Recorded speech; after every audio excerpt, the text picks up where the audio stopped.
नमस्कार बच्चों, कैसे हैं आप सब। उम्मीद है आप सब बहुत अच्छे होंगे और आप लोगों की पढ़ाई लिखाई हमेशा की तरह इस बार भी बहुत अच्छी चल रही होगी। तो बच्चों, एक बार फिर से आप सबका बहुत बहुत स्वागत है मेरे इस रुपेश ट्यूटोरियल्स चैनल पे। तो बच्चों, मैंने अपने पिछले वीडियो में एक्सरसाइज 4.3 के कुछ सम्स आपको करवाए थे। उसके आगे के सम्स मैं लेकर आपके लिए आया हूँ और उम्मीद है पिछले वीडियोज़ की तरह आपको ये वाला वीडियो भी बहुत ज़्यादा समझ में आने वाला है, पसंद आने वाला है। तो बच्चों, यहाँ पर 2 क्वेश्चन मैंने लिख रखे हैं, तो आइए इन क्वेश्चन को सॉल्व करने के लिए चलते हैं। आइए, तो 2 संख्याओं के वर्गों का अंतर 180 है। तो बच्चों, यहाँ पर 2 संख्याएं हैं हमारे पास, तो उनके वर्गों का अंतर 180 है। इसका मतलब एक संख्या बड़ी है और एक संख्या छोटी है।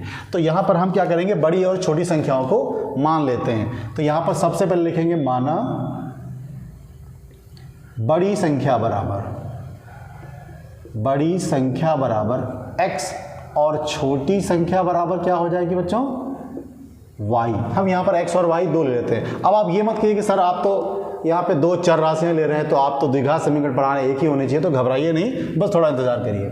अब बच्चों, यहाँ पर मैटर क्या है, 2 संख्याओं के वर्गों का अंतर 180 है। तो इसका वर्ग और इसका वर्ग कर दीजिए और फिर दोनों को आपस में घटा दीजिए और आपको अंतर मिल जाएगा। तो बच्चों, यहाँ पर केस 1 तुम्हारे पास क्या बनता है, इन्होंने कहा दोनों के वर्गों का अंतर, दोनों के वर्गों का अंतर कितना है, 180 है। तो बच्चों, बड़ी संख्या में से छोटी संख्या घटाओगे तभी तो आपको प्लस में आंसर मिलेगा। तो इसका मतलब क्या हुआ, x square minus y square is equals to 180। ये पहला इक्वेशन बन गया, इसको रख लीजिए। अब इन्होंने कहा कि छोटी संख्या का वर्ग मतलब इसका वर्ग बड़ी संख्या का 8 गुना है, मतलब इसका जो वर्ग है वो इसका 8 गुना है। अब जरा देखिए यहाँ पे क्या कहते हैं, ये केस 2 क्या बना इनका, केस 2 इन्होंने कहा कि बड़ी संख्या, सॉरी यहाँ पर लिखेंगे छोटी संख्या का वर्ग, छोटी संख्या का वर्ग, छोटी संख्या का वर्ग जो है वो क्या है, बड़ी संख्या का 8 गुना है। तो बड़ी संख्या और गुणा कितना, 8। आ रही बात समझ में। तो छोटी संख्या हमारे पास कौन सी है, y, इसका वर्ग y स्क्वायर और बराबर का जो यहाँ पर क्या हो जाएगा 8x। ये क्वेश्चन नंबर 2 बन गया। अब आपको दिख रहा होगा कि हमारे पास जो y स्क्वायर की वैल्यू y है, ये वाली वैल्यू अगर हम यहाँ पर रख देंगे तो हमारा इक्वेशन जो है वो किस में बन जाएगा, y में बन जाएगा। चलते हैं, अब क्या करेंगे, तो यहाँ पर लिखेंगे समीकरण 2 से y स्क्वायर का मान 1 में रखने पर, मतलब समीकरण 1 में रखने पर। अब समीकरण 1 हमारे पास कहाँ है, जरा देखिए, x square minus y square is equals to 180। ये पहला इक्वेशन है। जहाँ पर हमारा y स्क्वायर है उसको 8x को यहाँ पे चिपका दीजिए। तो बच्चों, ये हो गया x स्क्वायर माइनस का 8x। ध्यान दीजिएगा इस बात को, y स्क्वायर की वैल्यू 8x है, मैंने यहाँ पे लिख दी है। अब इक्वल्स टू 180 हो गया। अब बच्चों, ये इक्वेशन इस तरह से आ गया, x square minus 8x equals to 180। अब आप 180 को इधर ले आइए, तो x स्क्वायर माइनस का 8x minus 180 is equals to 0। ये आपके पास एक द्विघात समीकरण बन गया है। अब हम इसके फैक्टर करेंगे और x के वैल्यूज फाइंड कर लेंगे। तो बच्चों, यहाँ पे इसके गुणनखंड कैसे करेंगे, इसके फैक्टर कैसे करेंगे, 180 और यहाँ पे जो लिखा हुआ है x स्क्वायर के पहले 1, उसकी मल्टीप्लाई करेंगे। तो 180 को 1 से मल्टीप्लाई करेंगे, आंसर आएगा 180। अब 180 के फैक्टर ऐसे करिए जिनको आपस में घटा देने पर आपको मिल जाए 8। तो चलते हैं इसको जरा, इसके फैक्टर फाइंड कर लेते हैं। 2 से काटिए 90, 2 से काटिए 45, अब आप 3 से काटिए 15, फिर 3 से काटिए 5 आ जाएगा, उसके बाद 5 से करिए। तो बच्चों, हमको घटाने के बाद 8 लेके आना है। तो 5 तिया 15 और 2 दूनी 4 तिया 12 नहीं आएगा, तो यहाँ पे आ जाएगा 3 तिया 9 दूनी 18, 18 दाम 180। तो 18 और 10 आपके फैक्टर यहाँ पर आ जाते हैं। अब उन फैक्टर्स को यहाँ पर लिखेंगे कैसे, देखिए जरा, x स्क्वायर माइनस का x और यहाँ लिखेंगे 18 माइनस का 10, क्योंकि फैक्टर हमको घटाने के बाद लेके आने। ये बराबर 0 हो गया। इसको खोल दीजिए, तो x स्क्वायर माइनस का 18x प्लस का 10x और माइनस का 180 इक्वल्स टू 0। ये वाला माइनस इसको चेंज कर देगा। बच्चों, यहाँ क्या कॉमन मिल जाता है, x माइनस 18 और यहाँ आपको 10 कॉमन मिलेगा, तो x माइनस का 18 बराबर 0। अब यहाँ दोनों में x माइनस 18 कॉमन है, हम लिखे ले रहे हैं, और यहाँ पर आपका बचेगा x प्लस 10 इक्वल्स टू 0। अब जरा एक चीज़ देखिए, ये वैल्यू माइनस में है, ये वैल्यू प्लस में, इसको बाहर निकालेंगे, ये माइनस में आ जाएगी, और माइनस में हमको आंसर नहीं लेना है तो इसको छोड़ देंगे, ये वाली मान्य हो जाएगी, इसको अमान्य कर देंगे। तो यहाँ पर लिखेंगे यदि x minus 18 equals to 0 then x equals to 18। ये आपका छोटी संख्या वाला आंसर आ जाता है, सॉरी बड़ी संख्या वाला आंसर आ जाता है। अब बच्चों आपने छोटी संख्या कौन सी मानी थी? y, और y का इक्वेशन यहाँ पे लिखा हुआ है, तो इस वैल्यू को समीकरण 2 में रख दीजिए। समीकरण 2 आपके पास है y स्क्वायर इक्वल्स टू 8x, तो y स्क्वायर इक्वल्स टू 8 इंटू 18 हो गया बच्चों। तो y स्क्वायर कितना आ जाएगा जरा ध्यान दीजिएगा। तो यहाँ पे इसके फैक्टर कर लीजिए, चाहे तो इसका मल्टीप्लाई कर लीजिएगा। इसके फैक्टर ऐसे करिए 2 इंटू 2 इंटू 2, और ये हो जाएगा 3 इंटू 2, 3 दूना 6, 3 18। ओके, तो देखिए एक ये बना और एक ये बना और एक ये बना, तो यहाँ पे हो जाएगा 2 इंटू 2 इंटू 3। तो बच्चों 2 दूनी 4, 3 ये 12 संख्या। तो आपके पास आंसर क्या आता है? 18, 12। मेरे ख्याल से चीज़ें आपको समझ में आ रही होंगी, और आप इसको एक बार देखिए, फिर आसानी से चीज़ें आपको समझ में आ जाएंगी, ऐसी मुझे उम्मीद है। अब हम क्या करते हैं, बढ़ते हैं नेक्स्ट क्वेश्चन की ओर। नेक्स्ट क्वेश्चन जो है वो बोर्ड एग्जाम्स के लिए बहुत ही इंपॉर्टेंट क्वेश्चन है, बहुत ही छोटा सा कॉन्सेप्ट है इसका। जो ये बोल है वही करके दिखा दीजिए, आपका आंसर आसानी से आ जाएगा। तो चलिए देखते हैं क्वेश्चन क्या कहता है। एक रेलगाड़ी एक समान चाल से चल रही है, आप चलने दीजिए, मत रोकिए उसको। तो एक गाड़ी एक समान चाल से चलती है और 360 किलोमीटर की दूरी तय करती है, करने दीजिए। तो बच्चों यहाँ पे कुल दूरी कितनी है जरा हम लिखते हैं। कुल दूरी कितनी है? 360 किलोमीटर। ओके, यह चाल 5 किलोमीटर प्रति घंटा अधिक होती है, मतलब पहले कुछ चाल इनकी थी, अब पता नहीं कितनी थी। तो अगर ये चाल 5 किलोमीटर प्रति घंटा अधिक हो जाती तो सीधी सी बात है, चाल बढ़ेगी तो टाइम आपको कम लगेगा, तो 1 घंटा कम लगती। तो ये क्वेश्चन ऐसे लगने वाला है, सबसे पहले जो हमारे पास दूरी दी है और हम एक चाल को मान लेते हैं, x मान लेंगे, y मान लेंगे, कुछ भी मान लेंगे, तो उस चाल के हिसाब से ये दूरी तय करने में उसे टाइम कितना लग रहा है, हम ये एक पास लिख लेंगे। फिर हम चाल को बढ़ा देते हैं, तब देखते हैं इसी दूरी को तय करने में टाइम कितना लगता है, और दोनों टाइम का अंतर 1 घंटा है बच्चों, उसको घटा देंगे, हमारा इक्वेशन बन जाएगा। तो यहाँ पर क्या लिखने वाले हैं? माना गाड़ी की चाल, मैंने केवल गाड़ी लिख दी है, आप इसको रेलगाड़ी ही समझिए, x किलोमीटर प्रति घंटा। तो बच्चों अगर केस 1 हम लेना चाहें यहाँ पर, तो इतनी दूरी है, इतनी चाल है, तो टाइम कितना लगेगा? तो यहाँ लिखेंगे 360 किलोमीटर की दूरी x किलोमीटर प्रति घंटा की चाल से चलने में लगा समय, कितना समय लेगी, थोड़ी लैंग्वेज लिखनी होगी इसमें। तो बच्चों समय बराबर दूरी बटे चाल, तो दूरी है 360, चाल है तुम्हारी x, ये पहला केस बन गया, लिख लिया हमने। अब बच्चों केस 2 क्या बनता है? इन्होंने कहा कि अगर चाल 5 किलोमीटर प्रति घंटा अधिक होती तो अभी चाल कितनी है? x ना, तो आप 5 बढ़ा दीजिए, लीजिए बढ़ा दिया हमने। ओके, अब बच्चों चाल तो तुम्हारी बढ़ गई, लेकिन दूरी तो सेम ही है, तो दूरी अभी भी 360 किलोमीटर है। अब बच्चों यहां से कितना समय लगेगा बताइए? दूरी बटे चाल, मतलब 360 बटे x प्लस 5। ओके, ये 2 आपके पर टाइम हो गए। अब आपने किया क्या है? आपने चाल बढ़ाई है तो टाइम कम लगेगा, और ये टाइम कितना कम है? 1 घंटा। इसका मतलब ये वाला टाइम कम है, ये वाला टाइम ज़्यादा है, तो this time minus this time equals to n r, मतलब इस वाले समय से ये वाला समय घटा दीजिए और 1 घंटा ले लीजिए। तो बच्चों यहाँ पर प्रश्नानुसार क्या हो जाएगा? प्रश्न आपका क्या कहता है? ये वाला टाइम कम है, ये वाला टाइम ज़्यादा है, तो 360 बटा x माइनस 360 बटा x प्लस 5 बराबर 1 घंटा। अब आप यहाँ एलसीएम लेंगे, चलते हैं। अब यहाँ पर आप ऐसे एक काम और कर सकते हैं, हम 360 ऊपर से कॉमन लेके यहाँ नीचे अपॉन में ले आएंगे। तो बच्चों पहले 360 कॉमन लीजिए और 1/x लिखिए, माइनस का 1/x प्लस 5 लिखिए और इक्वल्स टू 1 लिखिए। इस 360 को इसके अपॉन में ले आइए। तो बच्चों ये हो गया 1/x minus 1/x plus 5 equals to 1/360। आप इनका एलसीएम ले लीजिए,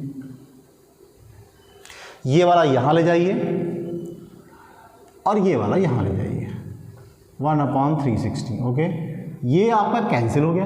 तो आप इनको मल्टीप्लाई कर देंगे तो यहाँ पे कितना आ जाएगा, 5 0 0 5 1 30 5 या 15 दिन 18। इसका मल्टीप्लाई कर दीजिए तो एक्स स्क्वायर प्लस 5x, तो x square plus 5x minus 1800 equals to 0। आपके पास ये एक द्विघात समीकरण मिल जाता है। अब बच्चों यहाँ पर 1800 के फैक्टर करने हैं आपको और घटाने के बाद आपको लेके आना है 5।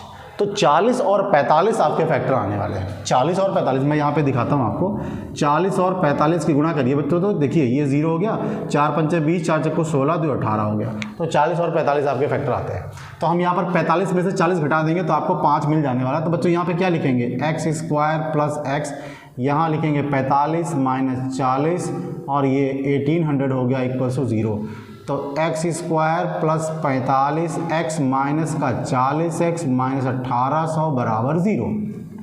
यहाँ कॉमन लीजिए बच्चों, तो x कॉमन आएगा तो x प्लस 45 हो जाएगा। यहाँ आप 40 कॉमन ले सकते हैं, आसानी से कट जाएगा। तो x प्लस 45 आएगा और इक्वल्स 0, दोनों में सेम वैल्यू आती है। तो x प्लस 45 यहाँ हो गया, x माइनस 40 यहाँ हो गया, इक्वल्स टू 0 हो गया। बच्चों इसको लेंगे तो ये वैल्यू माइनस में देगा और चाल माइनस में नहीं होती है, तो हम यहाँ पर इसकी वैल्यू लेने वाले हैं। इसको अमान्य कर देंगे तो लिखेंगे यदि x माइनस 40 बराबर 0 तो x बराबर 40 किलोमीटर प्रति घंटा। तो इतनी स्पीड से हमारा ट्रेन चल रहा है। छुक छुक गाड़ी है, बहुत धीरे धीरे चल रही है। कोई बात नहीं, धीरे धीरे चलेंगे तो दुर्घटना नहीं होगी। और मुझे ऐसी उम्मीद है कि चीज़ें आपको समझ में आई होंगी। तब तक आप इसका स्क्रीनशॉट लीजिए और मैं आपको थोड़ा सा टाइम देता हूँ, फिर बढ़ते हैं नेक्स्ट क्वेश्चन की ओर। ओके, चलाते हैं, इसको हटाते हैं। बिल्कुल घबराइए नहीं, क्लास की तरह पढ़िएगा, साथ में क्वेश्चन करेंगे, एकदम मज़ा आने वाला है। नेक्स्ट क्वेश्चन की ओर बढ़ते हैं। मैं इसको भी हटा देता हूँ, फिर साथ में करेंगे। ओके, इसको मैं हटाता हूँ, ये लाइन भी हटा दूंगा।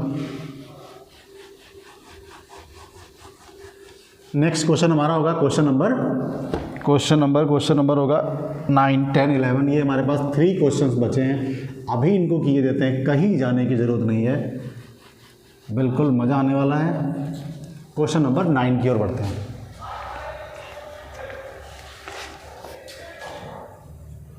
क्वेश्चन नंबर 9 बच्चों बहुत इंपॉर्टेंट है। दो पानी के नल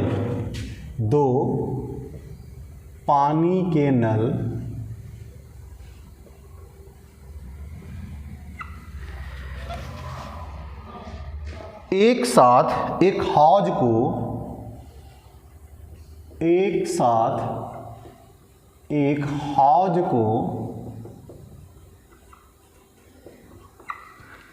9 सही 3/8 घंटों में भर सकते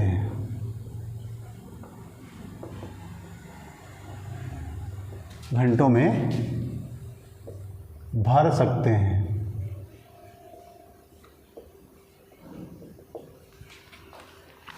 बड़े व्यास वाला नल हौज को भरने में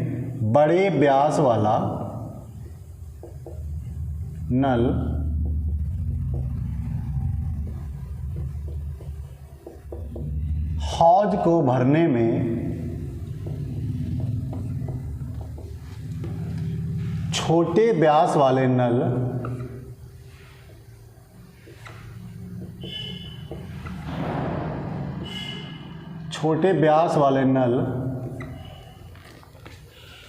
से 10 घंटे कम लेता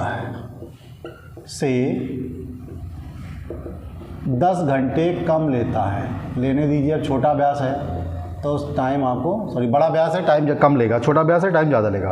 प्रत्येक द्वारा हौज को अलग अलग भरने का समय ज्ञात कीजिए। प्रत्येक नल द्वारा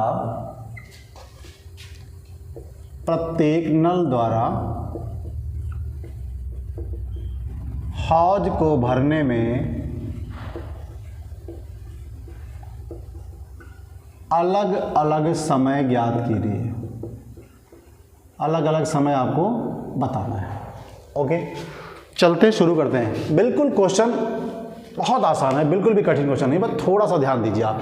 देखिए हमारे पास दो तरीके के नल है, एक जरा देखते हैं। एक नल हमारे पास है जिसका व्यास थोड़ा ज़्यादा है, मतलब चौड़ा नल है, ये देखिए। एक जो नल है हमारे पास वो थोड़ा कम व्यास का नल है, मतलब उसकी पाइप जो है वो पतली है। अब एक हौज यहाँ पर बना हुआ है ऐसे, अब ये इससे पानी यहाँ से दे रहा है और ये पानी इससे दे रहा है। सीधी सी बात है कि ये वाला जो हौज है इसका व्यास बहुत ज़्यादा है, इसका मतलब इसमें पानी ज़्यादा निकलेगा। इसका व्यास कम है, इसका मतलब इसका पानी कम निकलेगा, तो ये टाइम कम लेगा, ये टाइम ज़्यादा लेगा। सिंपल सी बात है। तो अब जरा देखते हैं, और ये पूरी जो कहानी बन के तैयार होती है बच्चों, वो 9 सही 3/8 घंटे, मतलब 8 9 72 3 75/8 घंटे में ये पूरा हौज भर जाता है ऐसे, और आप इसमें नहा सकते हैं आसानी से। ठीक है, बिल्कुल डूबने का खतरा नहीं है। तो अब हमको पता क्या होना चाहिए कि कौन सा नल कितना टाइम ले रहा है एक्चुअली। तो इन्होंने कहा कि दो पानी के नल एक साथ हौज को इतने घंटे में भर देते हैं। भाई भर देने दीजिए, हमने कब कहा कि रुक जाइए, लेकिन कंडीशन क्या है, बड़े व्यास वाला नल हौज को भरने में छोटे व्यास के नल से 10 घंटा कम लेता है, इससे 10 घंटा ये वाला कम लेता है। तो अगर ये लेता है x घंटे, तो भैया ये लेगा x - 10 घंटे। आ रही है बातें समझ में? आएंगी बिल्कुल। तो अगर इन्होंने लिए 20 घंटे तो इन्होंने लिए 10 घंटे, इन्होंने लिए x घंटे तो इन्होंने भैया x - 10 घंटे लिए। इतनी बात क्लियर हो गई, सिंपल सी बात है। ओके, तो ये अब यहाँ पर लिखने की जरूरत आपको नहीं है, क्योंकि हमने दोनों के नल के द्वारा जो भरने में टाइम लगता है उसको यहाँ पे लिख दिया। अब जरा एक चीज़ ध्यान दीजिएगा, ऐसे क्वेश्चंस को करने के लिए जब हमें टोटल टाइम दिया होता है तो हम उसका 1 घंटे का टाइम निकाल लेते हैं, 1 घंटे का उसका काम निकाल लेते हैं कि 1 घंटे में उसने कितना भर दिया। ओके, तो यहाँ पर लिखते हैं, माना अब मैंने यहाँ पे लिख दिया हो कि कितना टोटल टाइम ले रहा है, तो हम क्या करेंगे, दोनों नलों के द्वारा, इसका ध्यान दीजिएगा, ये टोटल टाइम है इसका भरने में। अगर वो देखेंगे कि 1 घंटे में कितना भर दिया, तो 1 घंटे में कितना भर दिया, बड़े व्यास वाले नल द्वारा 1 घंटे में भरा हौज, कितना हौज भर देगा वो, तो जितना टोटल लेता है उसका 1 बटा करेगा भैया। ओके, तो छोटा वाला कितना करेगा, छोटे व्यास वाले नल के लिए कितना हो जाएगा, 1/x हो जाएगा। देखिए बहुत आसान क्वेश्चन है। टोटल जब काम दिया होता है उसका अगर हम उसको 1 घंटे का निकालते हैं तो जितना काम टोटल है वो 1/, हो जाता है। सिंपल सी बात है। अरे भैया सीधी सी बात है, मैंने आपको बताया था पिछले क्वेश्चंस में, ये टोटल एक सेव है तुम्हारे पास, टोटल 4 पार्ट है, आपने इतना खा लिया, तो आपने कितना खाया, 1/4 ना। तो अगर आप टोटल जितना है उसका कितना हिस्सा कर रहे हैं आप, उसको 1/, कर दीजिएगा, सिंपल। तो वही बात है, टोटल टाइम वो लेता है x - 10, तो 1 घंटे में भरेगा कितना, 1/x - 10। और ये टोटल टाइम लेता है x घंटे, तो 1 घंटे में कितना भरेगा, तो 1/x हो गया। सिंपल सी बात है, सिंपल सा कॉन्सेप्ट है बस। अब देखिए ध्यान से क्या है, अब ये टोटल काम अगर करेगा, इसको हम जोड़ने वाले हैं यहाँ पर, तो अगर इनका व्युत्क्रम हम जोड़ रहे हैं तो बच्चों ये टोटल टाइम जो हमारे पास है इसका व्युत्क्रम भी हम लिखेंगे। तो यहाँ पर लिखेंगे क्या, कुल समय कितना है, कुल समय कितना है बच्चों, 75/8 घंटा। ओके, 1 घंटे के लिए, 1 घंटे में किया काम या भरा हौज, किया कार्य कितना हो जाएगा बच्चों, जरा ध्यान दीजिएगा, ये हो जाएगा 1/x - 10 plus 1/x equals to 1/75/8। ये ध्यान रखिए थोड़ा, यहाँ पे गलतियाँ होंगी आपसे। अब होगा क्या, तो ये हो जाएगा 1/x - 10 प्लस 1/x। अब बच्चों ये उल्टा है तो ये 8 ऊपर चला जाएगा, 8/75 हो जाएगा। अब आप यहाँ एलसीएम ले सकते हैं, तो x - 10 ये यहाँ चला गया और ये यहाँ चला आया, अब बराबर कितना हो गया आपका, 8/75। अब मैं इसको वहाँ लिखने वाला हूँ, तो ये आपका 2x हो जाएगा, ये हो जाएगा 2x - 10 upon x² - 10x equals to 8/75। अब जरा मैं ऊपर 2 कॉमन ले रहा हूँ, तो अगर हम 2 कॉमन लेंगे बच्चों तो ये हो जाएगा x - 5 और यहाँ हो जाएगा x² - 10x इक्वल्स टू 8/75। ये हो गया 4 जा। अब हम इसको मल्टीप्लाई करने वाले, आप यहाँ मल्टीप्लाई करिए इसको, तो ये हो जाएगा 4x² माइनस का 40x equals to 75x minus 25, 5 7 35, 2 37। Okay, सबको इस तरफ ले आइए, तो ये हो गया 4x² माइनस का 40x माइनस का 75x माइनस 375 इक्वल्स टू 0। तो x², अब बच्चों ये दोनों ऐड हो जाने वाले हैं, तो कितना हो जाएगा 5 और 7 4 11। मेरे ख्याल से कुछ गड़बड़ तो नहीं हो रही है, चलते देखते हैं। माइनस का 375 इक्वल्स टू 0। अब मैं इसको जरा हटाता हूँ, थोड़ा फैक्टर लंबे आने वाले हैं। अब आप इनका मल्टीप्लिकेशन करिए, मैं बताता हूँ आपको कितना मल्टीप्लिकेशन आएगा। 4 पंचे 20 और 4 सत्ते 28, 2 30, 4 3 12 और 3 15, 1500 आएगा। तो 1500 के फैक्टर आप करिए जिनको जोड़ देने पर नहीं घटाने पर, जिनको घटाने पर 115 आ जाए। कुछ मिस्टेक हुई है क्या? नहीं, हाँ ये मिस्टेक है। देखिए ये बराबर के उस तरफ था, माइनस का इधर आएगा, हो जाएगा प्लस का, तो यहाँ पर ये प्लस का हो जाएगा। मतलब फैक्टर 375 गुणे 4 के करने हैं तो 1500 आएगा। 1500 के ऐसे फैक्टर करें जिनको जोड़ देने पर 115 जाए बच्चों, तो 100 और 15 ये फैक्टर होंगे आपके। चलिए शुरू करते हैं। तो ये हो जाएगा 4x² माइनस का x और 100 प्लस 15 प्लस 375 बराबर 0। तो बच्चों ये 4x² माइनस 100x माइनस का 15x plus 375 equals to 0। Common ले लीजिए, तो यहाँ पे आपका 4x कॉमन हो जाएगा, तो x माइनस 25, और यहाँ पर बच्चों आपका 15 कॉमन हो जाएगा, तो ये हो जाएगा x माइनस का 25। दोनों ब्रैकेट में सेम ही वैल्यू आएगी, तो x माइनस 25 और ये हो जाएगा 4x माइनस 15 इक्वल्स टू 0। अब हम क्या करेंगे, इसको ये अपॉन में वैल्यू आएगी तो इसको छोड़ देते हैं, इसको ले लेते हैं। तो यहाँ लिखेंगे यदि x माइनस 25 इक्वल्स टू 0, तो x इक्वल्स टू 25 ये आंसर आया। तो आपका जो आंसर आया, छोटा नल जो है उसको भरने में 25 घंटे लेगा। ओके, तथा छोटा नल, छोटे व्यास वाला नल बराबर 25 घंटे लेगा, और जो बड़े व्यास वाला नल है तो भैया वो x माइनस का 10 था, मतलब 25 माइनस 10 था, तो बच्चों वो 15 घंटे लेगा। तो आंसर आपका आएगा, बड़ा वाला 15 लेगा और छोटा वाला कितना लेगा 25। ये आपका आंसर आता है। मेरे ख्याल से इसका आंसर सही है, मुझे थोड़ा सा चेक कर लेना चाहिए। कभी कभी डाउट्स हो जाते हैं तो वो क्लियर करना बहुत अच्छा होता है। तो हमारी एक्सरसाइज 4.3 है। ओके, 15-25 बिल्कुल सही आंसर आया आपका। तो कभी कभी ऐसा हो जाता है ना कि हमको लगता है कि हमारा क्वेश्चन गलत हो रहा है, तो उसको चेक करने में कोई बुराई नहीं है, क्यों गलतियाँ जल्दी सुधर जाएं वही बेहतर होता है। तो आप इसका स्क्रीनशॉट लीजिए और हम बढ़ते हैं नेक्स्ट क्वेश्चन की। और अभी 2 क्वेश्चन आपके बचे हैं, मैं उसको भी कर देता हूँ। ओके, आज थोड़ी ऊर्जा की कमी है, आपको देखने से लग रहा होगा, बट फिर भी पूरा काम करना है, ये पक्का है, क्योंकि जो ठान लिया उसको करके दिखाना है। और झुकना तो बिल्कुल है ही नहीं, क्योंकि हमने पुष्पा 3 बार देखी है। ओके, बढ़ते हैं नेक्स्ट क्वेश्चन की ओर। अब हमारा क्वेश्चन जो है वो, अब थोड़ा आपको सैर कराते हैं मैसूर और बेंगलोर के बीच की। तो बच्चों मैसूर और बेंगलोर के बीच 132 किलोमीटर यात्रा करने में, मैसूर और बेंगलोर के बीच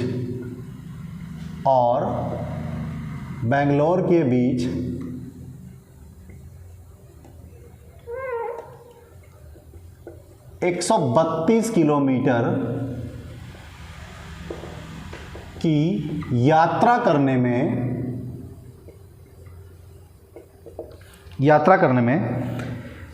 एक एक्सप्रेस गाड़ी सवारी गाड़ी से 1 घंटा समय कम लेती है। एक एक्सप्रेस गाड़ी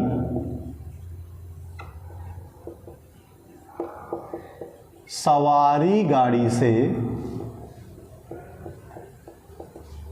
1 घंटा कम लेती है। अब भाई वो एक्सप्रेस है, तेज तो चलेगी, तो 1 घंटा कम समय लेती है। यदि एक्सप्रेस रेलगाड़ी की औसत चाल, यदि एक्सप्रेस गाड़ी की औसत चाल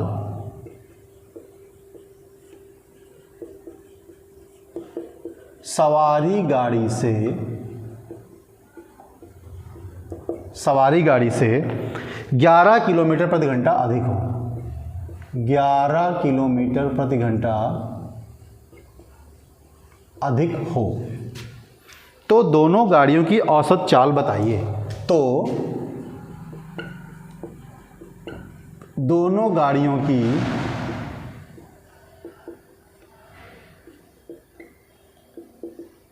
औसत चाल बताइए। ओके, बहुत इजी क्वेश्चन है, बस छोटा सा एक कॉन्सेप्ट है, उसको लगाते हैं, क्वेश्चन बिल्कुल मक्खन हो जाने वाला है और आपको मज़ा आएगा कि आप बेंगलोर और मैसूर के बीच यात्रा कर रहे हैं 132 किलोमीटर की। तो बच्चों यहाँ पे देखिए दो चीज़ें हैं। एक तो आपको 132 किलोमीटर की यात्रा करनी, ज़रा ध्यान दीजिएगा।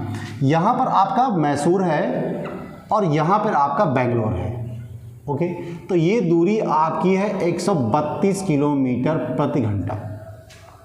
अब अगर आप सवारी गाड़ी से जाते हैं और एक्सप्रेस गाड़ी से जाते हैं तो फ़र्क इतना है कि सवारी गाड़ी जो है वो आपको 1 घंटा पीछे पहुंचाएगी और जो एक्सप्रेस गाड़ी है वो आपको 1 घंटा आगे पहुंचा देगी। तो एक्चुअली मैटर क्या है, इन्होंने कहा कि दोनों गाड़ियों की औसत चाल आप बताइए। तो ऐसा करिए, दोनों गाड़ियों की औसत चाल बताने के लिए हम उन चालों को ही मान लेते हैं। तो अभी हम यहाँ पर क्या करने वाले हैं, हमारे पास दूरी 132 किलोमीटर प्रति घंटा की दी है और हमारे पास जो है टाइम कितना दिया है, 1 घंटा। वो टाइम ज़्यादा लेती, लेकिन एक कंडीशन है।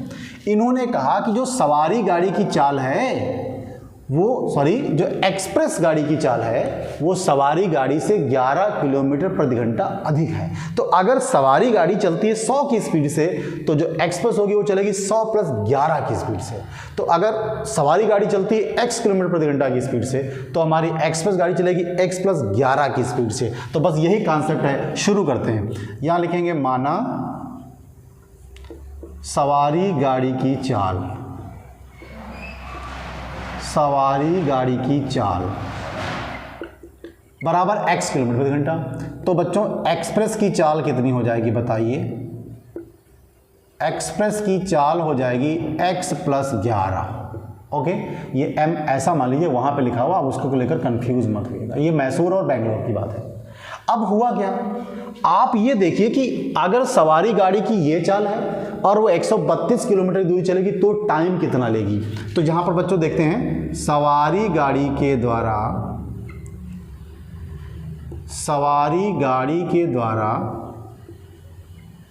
132 किलोमीटर चलने में लगा समय बराबर हो जाएगा दूरी बटे चाल। ओके, अब दूरी कितनी है बच्चों 132, चाल कितनी है x, इनको छोड़ दीजिए ऐसे। ओके, अब यहां पर लिखेंगे एक्सप्रेस गाड़ी के द्वारा 132 किलोमीटर चलने में लगा समय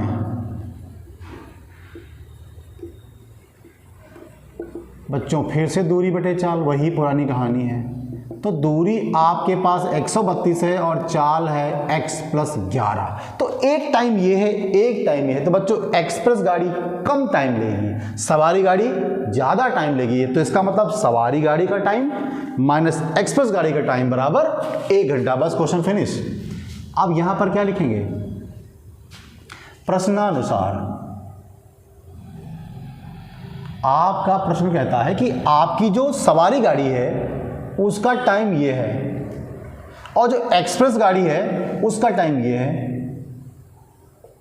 भैया टाइम आने जाने का नहीं है, दूरी तय करने में लिया गया टाइम। तो हमने दोनों को घटा दिया और बराबर लिख दिया 1 घंटा, बस काम हो गया। यहाँ से 132 काम लीजिए, इनके चरणों में डाल दीजिए। तो हम सीधा सीधा लिख रहे हैं यहाँ पर ऐसा, ये, और ये हो जाएगा आपका 1/132। अब आप यहाँ पर एलसीएम ले सकते हैं आसानी से, ऐसे ले लीजिए।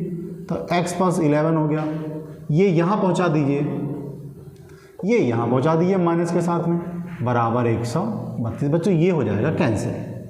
अब हुआ क्या, ऊपर बचेगा 11, नीचे बचेगा एक्स स्क्वायर प्लस 11x बराबर 132। अब यहाँ हो जाएगा एक्स स्क्वायर प्लस 11x बराबर, अब इसका मल्टीप्लाई करेंगे तो 11 दूनी 22 हासिल 2 आया, 11 तियाँ 33 और 2 हो जाएगा 35 हासिल 3, 11 कम 11 3 14। अब ये हो जाएगा x square plus 11x minus 1452 बराबर 0। अब आपका ये क्वेश्चन आ जाता है और हम इसके अब फैक्टर करेंगे बच्चों। 1452 के फैक्टर करिए जिनको घटा देने पर 11 आ जाए। आइए फैक्टर ढूंढते हैं। तो यहाँ पे हो जाएगा 1452, इसको जरा हम ऐसे कैंसिल करके देखते हैं। 2 से 2 सत्ती 14, 2 दूनी 4, 2 छंग 12 और फिर 2 से काटिए 2 तियाँ 6, 2 तियाँ 6, 2 छंग 12 जाएगा, 2 तियाँ 6 हो जाएगा। अब बच्चों ये 3 से कटेगा, 3 एक कम 3 दूना ऐसे, उसके बाद फिर 11 से कटेगा, 11 11 में आ जाएगा और फिर ये 11 से कटेगा ऐसे। तो अब हमें क्या करना है, घटाने के बाद 11 लेके आने हैं। तो अब यहाँ पर क्या करने वाले हैं, 11 तिया 33 हो गया और 11 दूनी 22 और दूना 44। तो बच्चों 44 और 33 फैक्टर आते हैं, इनको घटाने के बाद 11 आ जाएगा। तो चलिए शुरू करते हैं। तो एक्स स्क्वायर प्लस एक्स ये हो जाएगा 44 माइनस का 33 और माइनस का 1452 बराबर 0। आप इसको खोल दीजिए, x square plus 44x minus का 33x माइनस का 1452 बराबर 0। बच्चों यहाँ पर आपका x कॉमन है तो x प्लस 44 आ गया, यहाँ पर माइनस का 33 कॉमन है तो बच्चों x और इस माइनस की वजह से ये वाले प्लस हो जाएंगे और अंदर भी आपका 44 आ जाएगा। तो बच्चों x प्लस 44 ब्रैकेट में x माइनस का 33, आपका ये आंसर आया अभी। लेकिन यहाँ पर माइनस की वैल्यू प्लस का है, हम बाहर निकालेंगे तो ये माइनस बन जाएंगे और भैया चाल माइनस में नहीं होती तो इसको अमान्य कर देंगे, इसको ले लेंगे। तो मैं इसको हटा देता हूँ। तो यहाँ पर लिखेंगे यदि x माइनस 33 बराबर 0 तो x बराबर 33। तो ये तो हो गई तुम्हारी सवारी गाड़ी की चाल। सवारी गाड़ी की जो चाल है बच्चों वो हो जाएगी 33 किलोमीटर प्रति घंटा। तो बच्चों एक्सप्रेस की चाल कितनी होगी बताइए। एक्सप्रेस की चाल आपने ली थी x प्लस 11, तो ये हो जाएगी 33 प्लस 11 बराबर 44। तो आंसर आएगा 33,44। ये रहा आपका ब्यूटीफुल सा आंसर। और अब हम बढ़ते हैं लास्ट क्वेश्चन की ओर। तब तक आप इसका स्क्रीनशॉट आसानी से ले सकते हैं और मैं नेक्स्ट क्वेश्चन की ओर बढ़ता हूँ। ओके, तब तक इसको मैं हटाता हूँ, आप इसका स्क्रीनशॉट ले लीजिए। बहुत सरल क्वेश्चन है, बस थोड़ा सा दिमाग लगाना है आपको। चलते हैं, लास्ट क्वेश्चन बचा हुआ है।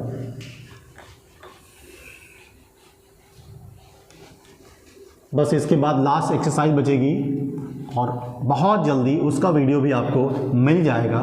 तब तक आप इस वीडियो के दर्शन कीजिए और अपने आप को पुण्य का भागीदार बनाइए ताकि चीज़ें आपके लिए अच्छी हो जाएं। ओके, तो बच्चों लास्ट क्वेश्चन जो इसका है वो बहुत छोटा सा क्वेश्चन है। ये बोल रहे हैं कि दो वर्गों के क्षेत्रफल का योग 468 है। दो वर्ग हमारे पास होंगे और उनके क्षेत्रफल का योग 468 हो जाएगा। तो यहाँ पर हम क्या करेंगे, दो वर्ग बना लेंगे, एक इधर वर्ग बना देंगे, एक इधर वर्ग बना लेंगे, ऐसा बनाएंगे। देखिए ज़रा, मैं अभी क्वेश्चन को पहले लिखता हूँ तब तक के लिए। ओके, तो बच्चों यहाँ पे लिखने वाले हैं। लास्ट क्वेश्चन हमारे पास बचा हुआ है, क्वेश्चन नंबर 11। दो वर्गों के क्षेत्रफलों का योग 468 मीटर स्क्वायर है। ओके, यदि उनके परिमापों का अंतर, यदि इनके परिमापों का अंतर, बच्चों राइटिंग थोड़ी सी हमारी ख़राब है, आप थोड़ा सा जो है सहयोग करिए। परिमापों का अंतर 24 हो तो दोनों वर्गों की भुजाएं ज्ञात करिए। तो दोनों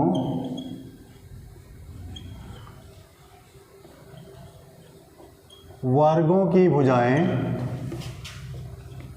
ज्ञात करिए। ओके, बहुत ही इजी क्वेश्चन है हमारे सामने और हम इसको करने वाले हैं। तो बच्चों यहाँ पे कहा गया कि दो वर्गों का योग, दो वर्गों के क्षेत्रफल का योग दिया गया। तो जरा छोटा सा कॉन्सेप्ट इधर देखते हैं। तो बच्चों एक वर्ग हमारे पास ये है और एक वर्ग हमारे पास ये है। वर्ग लग रहे देखने में? ओके, लग रहा है बच्चों। वर्गों में क्या होगा, आपकी चारों भुजाएं बराबर होंगी। अरे मान लेते हैं, तो अगर इसकी भुजा बच्चों x है और इसकी भुजा y है, तो बच्चों इसका क्षेत्रफल कितना हो जाएगा, ध्यान दीजिएगा। तो बच्चों इसका क्षेत्रफल हो जाएगा भुजा स्क्वायर, मतलब x स्क्वायर। और बच्चों इसका परिमाप क्या हो जाएगा, परिमाप को हम p से लिखे दें, पेरीमीटर। तो बच्चों परिमाप हो जाएगा 4 गुणे भुजा, मतलब मैं यहाँ लिख देता हूँ, तो 4 गुणे ये x मैं यहाँ लिखता हूँ, तो 4 गुणे भुजा का मतलब हो गया 4x, 4 × x हो गया। अब अगर इसकी भुजा इतनी है y, तो बच्चों इसका क्षेत्रफल कितना हो जाएगा भुजा स्क्वायर से, y स्क्वायर। और बच्चों इसका पेरीमीटर मतलब p कितना हो जाएगा, 4y। तो मेरे ख्याल से इतनी बातें आपको समझ में आ रही होंगी। अगर भुजा x है, मैंने ये देखिए भुजा x यहाँ पे लिखी हुई है, ये पेरीमीटर मैंने लिखा हुआ है जो आपका परिमाप है, तो आप ये मत समझिएगा इसकी भुजा 4x है। ओके, तो अगर इसकी भुजा x है बच्चों, तो इसका क्षेत्रफल भुजा स्क्वायर से x स्क्वायर हो जाएगा, और इसका परिमाप 4 गुणे भुजा से 4 × x हो जाएगा। ओके, फिर क्या करते हैं, अगर इसकी भुजा हमारे पास y है, तो इसका क्षेत्रफल y स्क्वायर हो जाएगा भुजा स्क्वायर से, और बच्चों परिमाप हो जाएगा 4 गुणे भुजा से 4 गुणे y। इतनी चीजें आपको समझ में आई होंगी। आइए बढ़ते हैं क्वेश्चन की ओर। आप चाहें तो यहाँ लिख भी सकते हैं, अगर ये बना दिया है तो आपको ये कहानी लिखने की जरूरत नहीं है।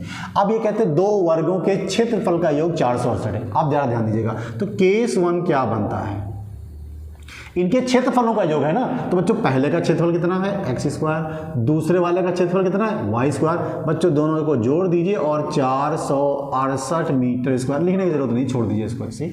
ये इक्वेशन नंबर 1 बन जाता है आपका। फिर ये कहते हैं कि इनके परिमापों का अंतर 24 है।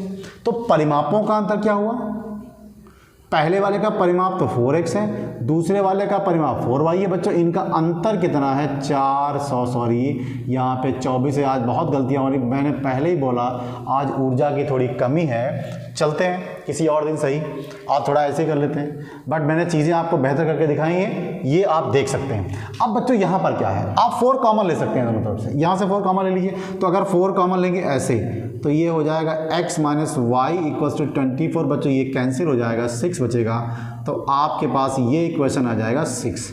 अब आप ये मत समझिएगा कि हम इन दोनों इक्वेशन को ऐसे ऊपर नीचे रख के विलोपन विधि वगैरह कुछ लगाने वाले हैं, ऐसा कुछ भी नहीं है। आप यहाँ से x का वैल्यू निकालिए, तो ये हो जाएगा 6 + y। आप y को उस तरफ ले जाइए, इसको क्या करेंगे, समीकरण 1 में रख देते हैं। तो समीकरण 1 हमारे पास है क्या बच्चों, x स्क्वायर + y स्क्वायर = 648, यही तो है हमारे पास। तो आप क्या करेंगे, x की जगह पे इसको छाप दीजिए, तो ये हो जाएगा 6 + y इसका होल स्क्वायर + y स्क्वायर = 468। इसको खोल दीजिए a + b से, तो इसका स्क्वायर करेंगे तो ये हो जाएगा 36, इसका स्क्वायर करेंगे हो जाएगा y स्क्वायर। अब बच्चों दोनों की गुणा हो गई 6y, इसका डबल हो गया 12y, तो ये हो गया 12y = 468। आइए इधर आते हैं। अब क्या करेंगे बच्चों, ये y स्क्वायर ऐसे लिख लेंगे, प्लस का 12y लिख लेंगे, प्लस का 36 लिखेंगे, और -468 बराबर 0 कर देंगे।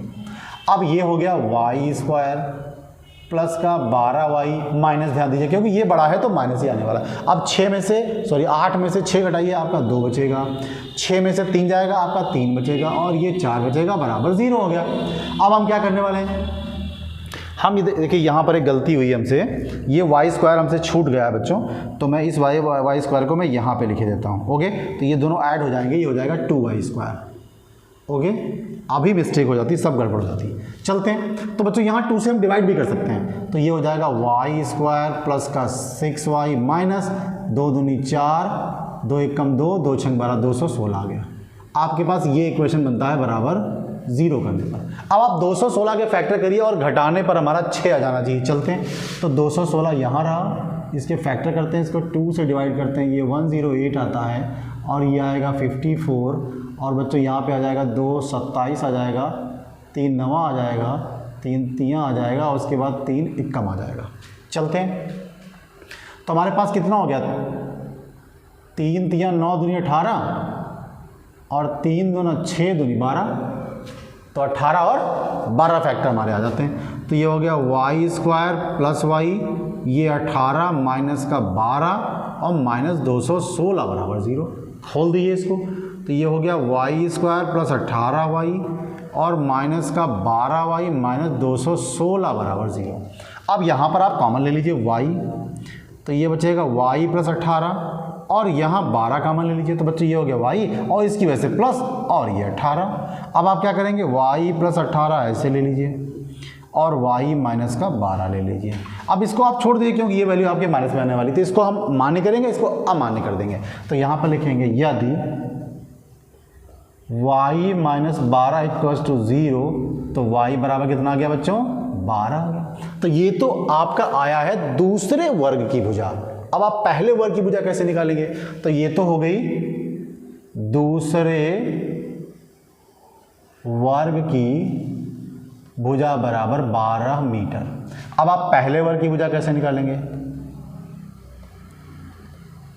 पहले वर्ग की भुजा कैसे निकालेंगे, आपने लिखा है, देखिए यहां से आप कर सकते हैं, आप x माइनस वाई बराबर 6 भी कर सकते हैं और यहां भी रख सकते हैं, दोनों में से आपका आंसर आ जाएगा। तो ये वाली y की वैल्यू चाहे आप यहां रखें और चाहे यहां रखें, आपका आंसर दोनों तरीके से आ जाएगा। तो मैं यहां लिखता हूं y बराबर 12 समीकरण 2 में रखने पर। अब समीकरण 2 क्या है आपके पास, समीकरण 2 है आपका x माइनस वाई बराबर 6। तो बच्चों x माइनस 12 बराबर 6, 12 उधर ला के जोड़ दीजिए तो ये 18 हो जाएगा। तो आपका आंसर आ जाएगा 18 मीटर कामा 12 मीटर। तो इस तरह से आपकी ये एक्सरसाइज पूरी तरह से ख़त्म हो चुकी है और फिर मुझे ऐसी उम्मीद है कि आपको ये चीज़ें बहुत अच्छे तरीके से समझ में आई होंगी। और चलते चलते हम आपसे कहना चाहेंगे कि अगर आपको ये चीज़ें कहीं से भी लाभ दे रही हैं, ज़रा सा भी आपको समझ में आ रहा है, तो प्लीज़ चैनल को सब्सक्राइब करिए, शेयर करिए और अच्छा लगे तो लाइक भी करिएगा। और मैं आगे के जो सम्स हैं वो नेक्स्ट वीडियो में लेकर आऊँगा। तब तक के लिए जय हिंद।